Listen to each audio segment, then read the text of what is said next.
Well, good evening and welcome to the Urban.co.uk and National Landlord Association on squatters' rights, or hopefully lack of rights. We're very lucky to have Chris Daniel here with us tonight to speak about squatters' rights. Chris, could you just introduce yourself and tell us a bit about what you do at the NLA, please? Certainly, I'm an advisor with the National Landlord Association on the telephone advice line.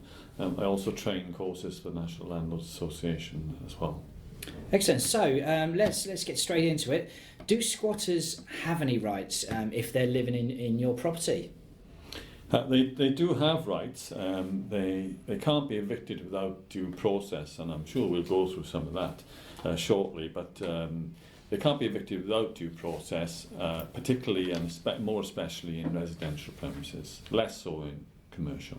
Okay, so what is the difference between their rights in residential and commercial? Okay, so in a residential premises, for example, if as a landlord you discovered or found out somehow that you have squatters, then you've got to go through a legal procedure to apply for possession. And you would submit a court form on an N5 for that. But the quicker process to deal with squatters is also submitting at the same time, very early on and immediately, what's called an interim possession order, an IPO as they call it. So that interim possession order means that you can serve that. In fact, you have to serve it within 48 hours of it being issued. Okay. You have to serve it on the tenants. There's ways in which you have to serve it, which we can go into, but you have to serve it on the tenants. And they're squatters. So you have to serve it on the occupants, is the right word, within 48 hours of being issued by the court. And significantly, having been served and you proving the service, which is another issue, the police are able to, whether they are willing to is another thing, which perhaps we can discuss, but the police are able to arrest the occupants or squatters of that premises where an interim possession order has been obtained and it's been properly served on the occupants and 24 hours has elapsed. So that's commercial? No, that is residential. That's residential. Yeah. Is there any difference with commercial? Yes, there is. For commercial, you just got to do the first part of it. You've got to serve a court form for possession. Again, it would be an N5, but that is a longer process. And typically a lot of squatting now, for that reason, because it's a longer process, because they get more time to squat or occupy the premises, are actually choosing commercial premises or non-residential premises because they get the more time, and also because there aren't the arrest powers within 24 hours that the police have got. So it's a criminal offence? Yes, it is a criminal offence. Okay, so but you do, if someone is squatting on your residential premises, it's not just a case of calling the police. You do have to go through a process. Yes, the police are notoriously reticent to get involved in housing. I use the word loosely, in housing and occupation matters of any kind, which is why we've got the likes of county court bailiffs and High Court enforcement officers. The police will only ever get involved usually in coming along and supporting those kinds of people, the county court bailiffs or High Court enforcement officers, the sheriffs, or whatever, if you like, if there's a breach of the peace and they can't actually manage the eviction themselves. So whilst we said yes, it's a criminal offence for squatters after having been served with a notice, an interim possession notice, to remain on the premises 24 hours or more after being served with the notice, and that's under the Legal Aid Sentencing and Punishment Offenders Act 2012. It's a bit of a mouthful, which is why they call it LASPO. So that is law. The police can act, and I would recommend that landlords do ask the police to act, and sometimes you have to point out to the police this particular piece of legislation, because this is not a day-to-day bread and butter work for the police. It's not an assault or criminal damage. This is a specialist piece of legislation that they don't often come into contact with. So, I mean, you'd think that the squatter is trespassing on your property, and you'd just be able to ask them to leave and have law enforcement back you up on that. Absolutely, and you're quite right. And that we would recommend, subject to a certain element of risk assessment, Yeah. we would recommend a landlord go to the property and potentially engage in dialogue with the occupants. Generally, you find that they are not violent. Their purpose is generally wanting to occupy the premises and wanting it for somewhere to live. And there is a whole other debate on unoccupied premises and extra tax, council tax the government are imposing on them, but not going down that route. That's generally what they want to do. So there is absolutely nothing wrong, and we would recommend going to the property, preferably accompanied, preferably with a camera or a video, and trying to engage with the people and finding out as much as you can about them. Because ultimately, when you are serving a possession order, getting back to that, you are going to have to usually name them as persons unknown. Sure. And it's good for the court to say, I believe there are 3 or more persons unknown occupying my premises. I mean, I actually had a friend who owned a garage which he hadn't gone back to for a good sort of 4 years, and because he had some neighbours say, I think there's some activity in there, and when he went there, the garage had been replastered, decorated beautifully, and it was someone was living in there, and they'd actually made it into a really nice self-contained unit, and he met them and introduced himself. I own this, and he felt bad actually, because he thought, well, actually they're not actually doing any harm here, but legally I've got to ask you to leave here. And he did ask him to leave, and they did leave quite promptly. So that was a situation where he managed to resolve it without the sort of getting heavy, if you like. But I suppose you don't always know what you're walking into, do you? No, and a point you just raised there is one about leaving a property for a significant or very lengthy period of time. It's not good practice to do that. But a couple of other things you picked up there is that, number one, that wasn't a residential property, so it wouldn't have fallen within LAPSO, and so you wouldn't have had an interim possession order for that. You'd have got an ordinary Form N5 possession order from the court, which would have taken some time.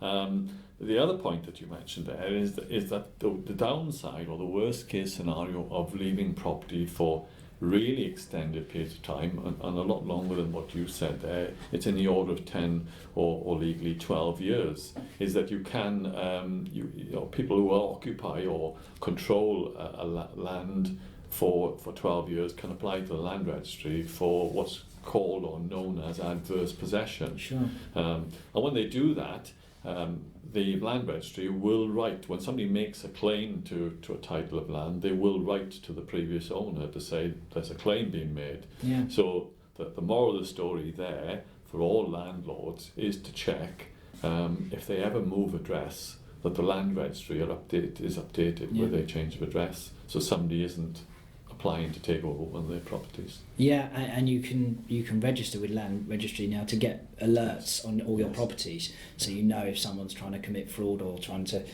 legitimately take over one of your properties. That's right. Okay, so is the situation different if the person squatting in the property is a former tenant?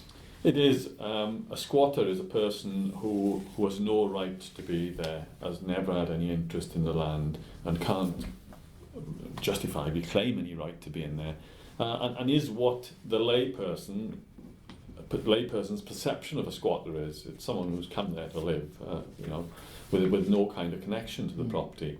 It specifically, LASPO specifically excludes people for the likes of previous tenants, for example. That is a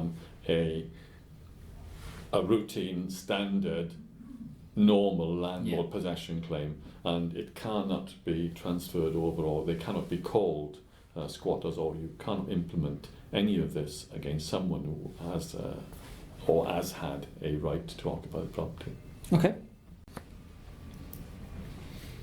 Okay, so let's go back to the process that you'd have to go through. So you've discovered squatters in your property. Where do you start? What should you do? Okay, well, actually, if you want to use an interim possession order, you must use that within 28 days of first becoming aware of squatters occupying your premises. And in fact, if they've been in there for a considerably longer period than that, then the court could ask questions about your awareness, or should you have been aware that they were in there. Okay, so that's interesting. So for anyone who is leaving their property unattended for any reason, or has a commercial, does that apply to commercial as well? Well, it would, but the interim possession order doesn't apply to commercial. Right. The interim possession order is for a residential property. Okay, the ordinary so claim would. Especially for residential, you really should be doing monthly checks. Otherwise, you could land yourself in hot water with the courts if you do have squatters and you miss that 28-day deadline. Yeah, I would agree with that. Okay. So sorry, back to the process. So you've discovered squatters. So hopefully that's within 28 days. If it's not a little longer, then you will say to the court it's within, when you discovered it, and you will commence an ordinary possession process. You must commence an ordinary possession process, which is a court form N5, and you can get these forms on the internet. Court form N5 into Google, and they'll bring them up, or court form N anything into Google will bring them up. So the N5 is your ordinary claim form. You will, for trespassers, you will submit a particulars of claim form, which is an N121. Okay. So that will be your particulars of claim. Your N5 is your ordinary asking for possession. Your N121 is a particulars of claim, which is kind of like what it says. It's a bit of the information surrounding what were the reasons for why you're applying for possession, and then there'll be a witness statement from you, which is an N130. Then you'll hand that in at the court with your fee, which is £355, Okay. Standard possession claim fee. And the court will give you back. You'll have to hand in several copies to the court. They will keep some. And they will hand some copies back to you, relative. When I say several copies, relative to the number of occupants. So if you're saying to the court there are 3 or more unknown persons, you'll at least have to give 4 copies into the court. They will want at least 1, and there'll have to be 1 for each unknown person. Sure. Because the court will give you back 3 copies, if you like. If there's 3 unknown persons, they'll give you back 3 of your copies of your documentation with a form, an N133. Now, an N133 is an invitation or an opportunity for an occupant or squatter to respond to the court, answering the claim against them, or to defend the claim against them for possession. So sorry, if you've only done 3 copies and then you discover there's 5 people in the property, this is why you should do more copies than you think so you're going to require. It's good advice to do an extra couple. If you believe there are 3 or 4 and you do 5, but you find out there's 6, well, you can only do what you can do. So the court will hand you back copies of your documentation with an N133 defence or invitation to the occupants, and they'll also hand you back an N206B, which is just a receipt for your paperwork and a receipt for your fee. So you have to serve these documentation on the tenants. Occupants. You have to serve this documentation on the occupants, the squatters, within 48 hours of the court granting the application. So you have to serve them on the occupants. Now, serving them on the occupants it must be in one or more of 3 ways.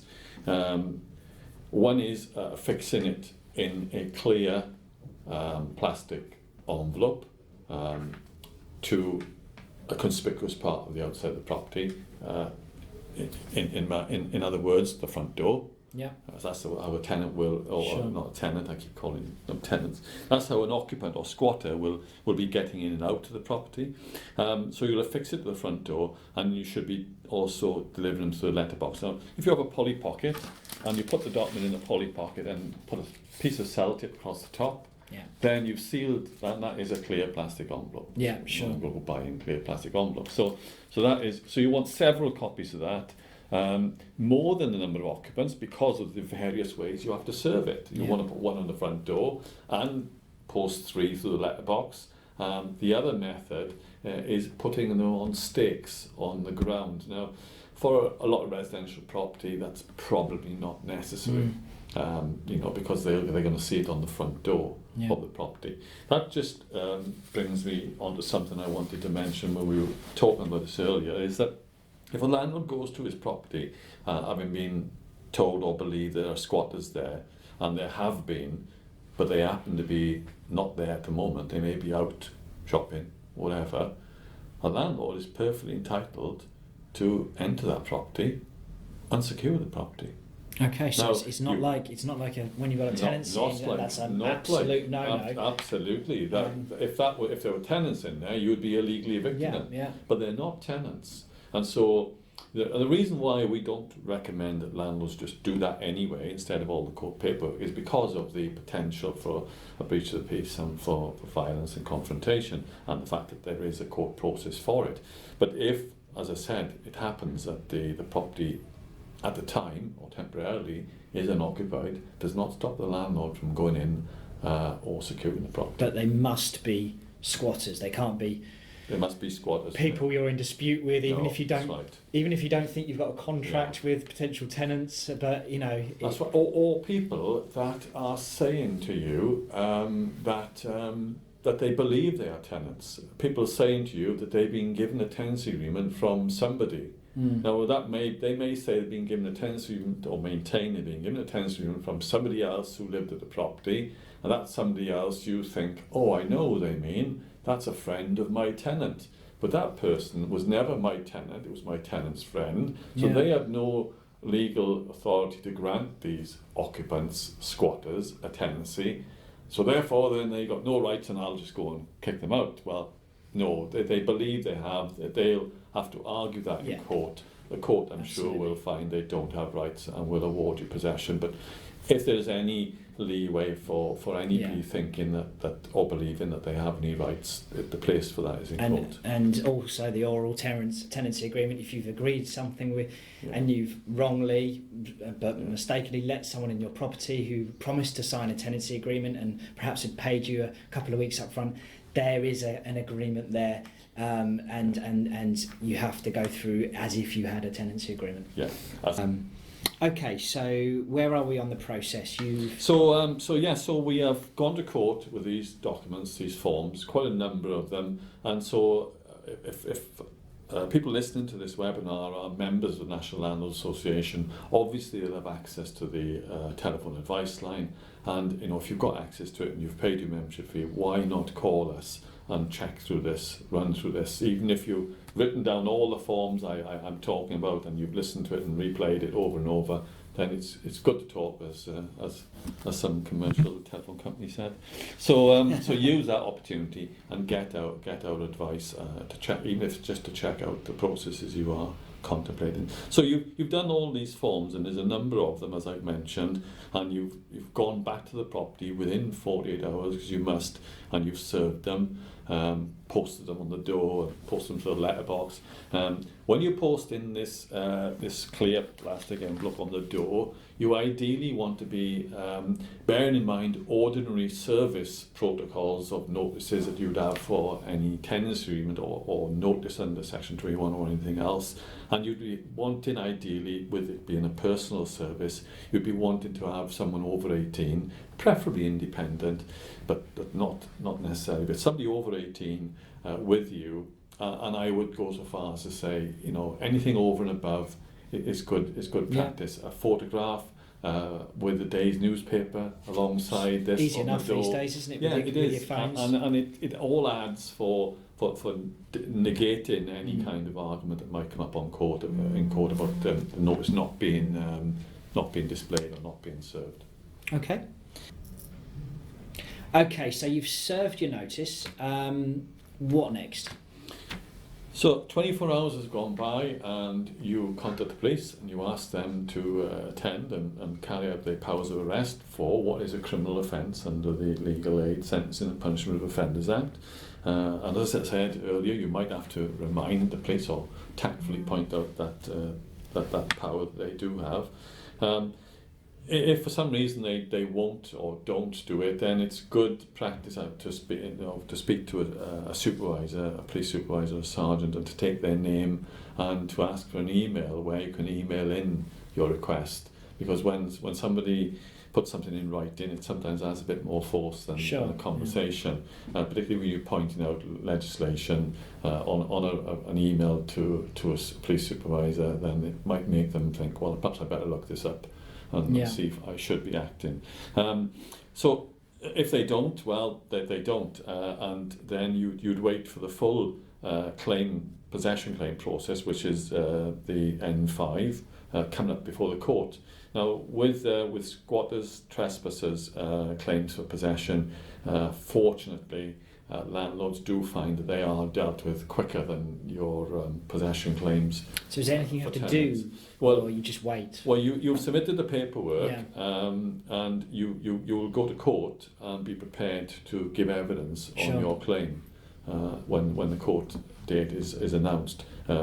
The tenant, it'll be posted to the address, so the squatters or occupants will know about that court date also as well, and you will be expected to go to court. The court can make an order for possession in the absence of both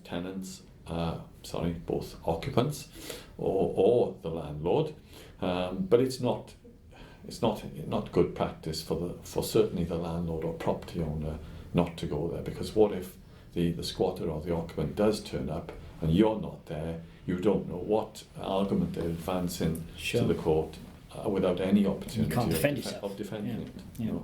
Okay. So the court will hopefully order possession if the police don't get involved, and then what does that allow? That allows you to get bailiffs in. Is that right? Yes. No, you've got a choice of getting county court bailiffs in, which can be very time consuming. Generally, in most cases, the occupants, the squatters, will have gone by this time. But of course, in the event that they don't, the one option is the county court bailiff. Very £121, quite cost effective, but very slow, given the kind of backlog they've got in various courts up and down the countries, anything from 5 to 10 weeks. But for a speedier action, particularly in these types of scenarios with squatters and any unknown damage that's going on that you may not be aware of, but possibly is ongoing, then you can be using High Court enforcement officers or sheriffs. Various TV programs you may have seen, different High Court enforcement. There are different High Court enforcement companies out there, and if you wanted to do that, use that or contemplate using High Court enforcement officers, you would ideally want to be asking the court at the time of the court order for permission for the enforcement to be transferred up to the High Court. And there is a form that you would complete and take to court and hand to the court in support of that request, and that is a form N293A. Okay. And in terms of timescales of the various bits of the process, so getting the initial IPO, what's the timescale on that? You're looking at about a week for that, and then for the N5 ordinary full possession claim to come up in court and be heard in court. For squatters and trespassers, you are looking at about 28 days. About a month. If they weren't squatters and trespassers, you'd be doubling that. Yeah, absolutely. Okay, so very well getting your occupants out of the property, but I think more often than not there'll be some damage. So is there any way of claiming for damage? I mean, it's unlikely you're going to get money out of the actual squatter themselves, but is there any potential there? Some potential, not a lot. Theoretically, yes. Practically, no. Okay. Do you want me to expand on that? Yeah, go on. Well, yes, in theory, of course, you can ask the court for damages, but what's the saying? You can't get blood out of a stone. Yeah. So, given that a lot of the time, in the main, your order is going to be against persons unknown. So you've got an order for costs against persons unknown. How are you going to enforce that? Sure. And no tracing agency I know, not even the best in the country, can find a person unknown. So there's a light side to that. But so You can ask. technically, yes. Yeah. Sometimes, of course, you might find out the name of a squatter. They might be advancing an argument to the court and disclosing their name in their argument to try and justify their defence to your possession claim. So you might. But these people are not going to be financially astute to be able to pay. No. So practically no. But if you've got their name, you can ask, and Yeah. just in case they win the lottery, you've got a claim against them. You can ask, and yes, and if you brought a claim, it would put a county court judgment against their name. It could prevent them from getting a legitimate tenancy with another landlord in future. So, if you were taking a selfless point of view on it, you could be thinking, well, I will ask for a claim, and just so it goes on the register to help other landlords in not granting a tenancy to these people. I mean, it probably depends on the insurance policy, but have you heard of policies that will cover damage caused by illegal squatting? I don't know any particular specific policies that will cover squatters, but what is generally the position that a lot of landlords will be familiar with, or should be, is that your normal house insurance policies for buy-to-let for tenants will afford protection for up to 30 days. Now, I've heard of some only affording protection for up to 14 days whilst the property is unoccupied. So if your tenant went away for a fortnight's holiday, your buy-to-let insurance would cover. Other policies might give you 30-day cover, but they don't go above that. Not to my knowledge, they don't go above that. So, I mean, I've got a property that's unoccupied for longer than that because it's undergoing extensive refurbishment. So I have to have what's called flea cover. Yeah. Now that might be a term that landlords have heard of: fire, lightning, explosion, accident. So you will get just the basic cover. So if somebody broke into the property while it was unoccupied and set fire to it, then yes, you've got that cover. Yeah. But for damage actually caused inside, I think the flea cover would exclude. Yeah, I think I had a property with a relative that sadly passed away, that was left empty for about a year as well. And the important thing is that you notify the insurers and get the appropriate cover for the status of your property. And you're right, anything over 30 days and check your cover on that, because it could be less. You need to notify the insurer. So if any possessions are left behind, a normal tenant with a contract, you can't just dispose of your tenant's possessions. What about possessions if they are squatters' possessions? Okay, this is a prevalent problem for landlords with tenants leaving property left behind.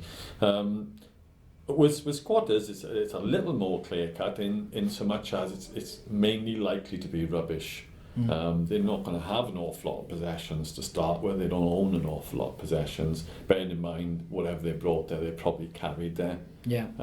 So that there isn't the kind of same extent of the problem as there is with tenants. Sure. With property the squatters have left behind. But let's assume in that there is some item of property or items of property that squatters have left behind. The same would apply to it as would apply with landlords frequently having tenants' property left behind, and that is that it's dealt with in accordance with the Torts Act, which is the Interference with Goods Act 1977. And there is a notice under the Torts Act and Interference with Goods Act. You can find them on the website, whereby you do serve notice on the owner of the property. Of course, in this case, their person's unknown and they've gone. You can't serve it actually on them, but you have to try your best. So it's serving that torts notice to a person's unknown at the property that you've evicted them from. Now, I know that sounds strange and you think, well, what's the point? But it's just part of the legal process that you are complying with, because you are doing the best you can. Yeah, it's worth having your paperwork in order. Yeah. For the unlikely event that someone comes back and says, well, actually, you owe me this now. And Yes. and you're the unlucky person that had squatters and then was taken to court by them for their possessions. There are lots of cases where, well, there are cases certainly where tenants have made claims against landlords for disposing of their property and not aware of any squatters, because as I said, the elements of their property are much less. But worth putting that paperwork in place anyway. Good evening, everyone. It's Polly here. I've been speaking to some of you on chat, and we've had some really interesting questions come in for Chris. So I've just kicked Adam off his mic. I've stepped off of chat for a minute, and I thought I'd come in and put some of your questions to Chris directly. Hopefully he's answered some of them already throughout the course of the webinar. But I've got some interesting ones to put to him if he's happy to answer them. Fire away. So, one of the big ones that's coming up quite regularly is, I think we've made some people quite nervous on this one. Is there anything that I can do to protect my property from squatters? Yes, you'd be well advised in all cases to establish communication and relations with the neighbours of your properties. They could be helping you out with information about tenants, or in this context where your property is unoccupied, they can be keeping an eye on it. They'll be aware it's unoccupied, and so they should be alive to any kind of movement or occupation of it by squatters. So certainly neighbours. Obviously we talked about insurance and having the right type of insurance and being mindful of the time frames that your property's been occupied for or unoccupied for, and getting the flea cover, your insurance transferred over to flea cover. Things like leaving it secure, as secure as you can, maybe thinking about extra security measures, even though they may be a little unsightly, perhaps it warrants extra bolts that you might be wanted to take off when the property is properly inhabited. Anything at all inside that can make it look inhabited, like a light switch on a timer, and you can get various programmable timers now. So those kinds of things, yes, are certainly a help. None of those things really are going to be a negative when you're actually letting your property either, are they? I mean, No. An ongoing relationship with your neighbour and then extra security within a property is only going to be a benefit to tenants moving forwards, I would have thought. Absolutely. So, hopefully that's some tips there for people. I've got a couple of people who've been a bit confused. I think Adam's case study about his friend's garage that we mentioned earlier, you then went on to say that it wasn't a residential property. So would it be classed as a commercial property? Because obviously it's not a business, right? It is a garage. But what would that be classed as? Well, it's either residential or it's not. If it's not residential, then it's commercial. Okay, makes sense. So that would definitely be classed as a commercial building, and so anybody that was squatting in that property would fall under the commercial rules. Yes, and so you'd be doing the N5 form, submitting that to court. You just wouldn't be having the interim possession order, and you wouldn't have the accelerated route. Then people have heard of accelerated possession following section by using a Section 3.1 notice. The accelerated possession, if you like, for squatters is an ordinary claim on an N5, but boosted or accelerated by the interim possession order, and the forms I've mentioned for that, the N121. So for commercial property, there's just the N5, there is no accelerated IPO. And I think a lot more squatters are looking to move into commercial properties, aren't they? So certainly garage spaces and whatnot are potentially going to be more appealing, certainly possibly easier to get into than large office spaces, and maybe if they are classed as commercial, probably quite an appealing place for some people. Well, there's a couple of things about that you've just said. Obviously, residential is going to have other residents around it, so they're going to become aware much quicker of a squatter's occupancy, and are probably going to be, whether this is prejudice or not, going to be not happy with that, and are going to be reporting it to various people, hopefully the property owner, possibly the police and so forth. So whereas with a commercial premises and office premises, you're not going to have that same level of intrusion or supervision. You're going to have larger premises where whereby they'll more easily fit in. So for those reasons, also, as I said, the powers available to arrest a squatter from a residential premises don't exist in commercial. So there are actually squatters' advice sites out there, would you believe? Squatters webinars. Yeah, squatters. No, I haven't heard of a squatters webinar yet, but I'm sure that's probably possible as well. But there are, Squash is one I've seen. Not wanting to recommend any squatters websites, but there are. If you look up squatters, you'll find sites out there for them whereby they advise them on aspects of squatting, and they are tending, certainly since lapse, or certainly since this arrest power 24 hours after being served with an impression order, your squatters advice sites then, or your Squash and the likes, tend to be pointing squatters to commercial premises. A point I just want to get in on that.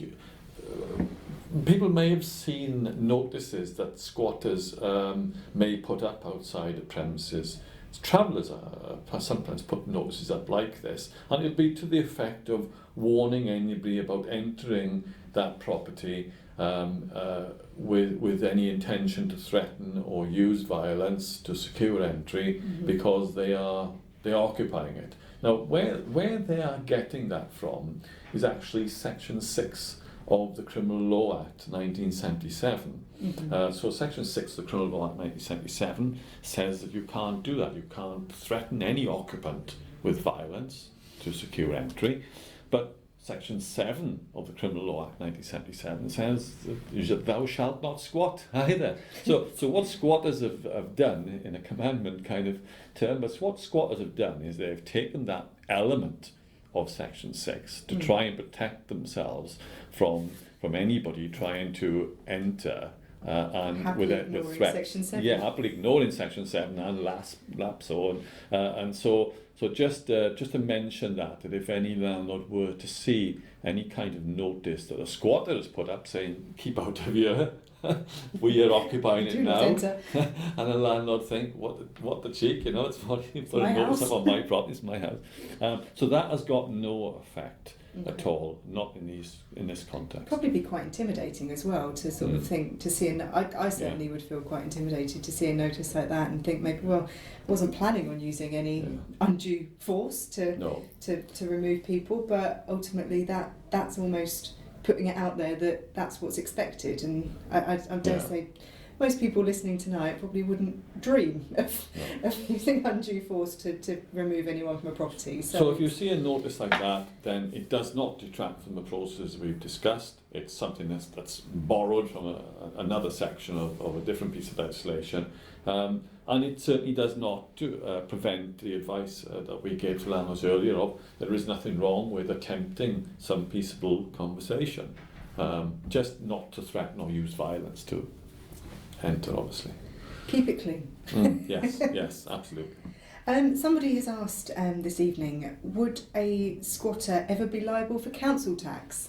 Now, I dare say it probably wouldn't cross their mind most of the time, but it's an interesting question, because if they're, I guess if they're looking to take on adverse possession or something along those lines, it would be something that they'd have to consider. Well, if we just look at the council tax situation for tenants and landlords, for a tenant to be liable, this is a tenant now, but you'll see the analogy when I go through this. For a tenant to be liable for council tax, they must have a tenancy agreement that gives a minimum of 6 months fixed term. So if they have a 3-month fixed term tenancy agreement, they are not liable for council tax, the landlord is. So if you take this analogy to squatters, number one, they won't have a written tenancy agreement, won't be for a minimum of 6 months. Far from it, the landlord doesn't want them then. So any council tax that's due on the property will go to the natural owner of the property. Okay. So they're definitely not liable, Definitely and they're not going to be paying. Short answer, no. And our final question tonight, obviously all questions will be answered in full on the follow-up blog on the Landlord University, but just our final question tonight that we're going to going to ask. This one's actually from me because I was a little bit confused earlier. The £355 fee for the possession claim, is that per occupant or per claim? Because if you've obviously got sort of 10 potential squatters, that's quite a pricey fee that you're going to be paying there, or is it per claim? It certainly would be, wouldn't it? No, I'm glad to say it's per claim. That's fine. Yeah. That's good to know. It's thought it was worth checking. Or it could be a useful threat for squatters to bring an extra 5 or 10 people around. Well, yeah, I mean, it's everybody pile in, and it's going to be an expensive one to get out of by the time you've added everything on and your time and everything. It's certainly racking up. Well, that's as I say, all the questions will be answered in full. Hopefully, I think it's been fairly comprehensive, Chris. So thank you very much, and hopefully we've answered a lot of your questions tonight. But everything will be answered in full by Chris and his team at the advice line at the NLA, and we'll get all that up on the Landlord University blog post in the next couple of weeks. Thanks very much. Should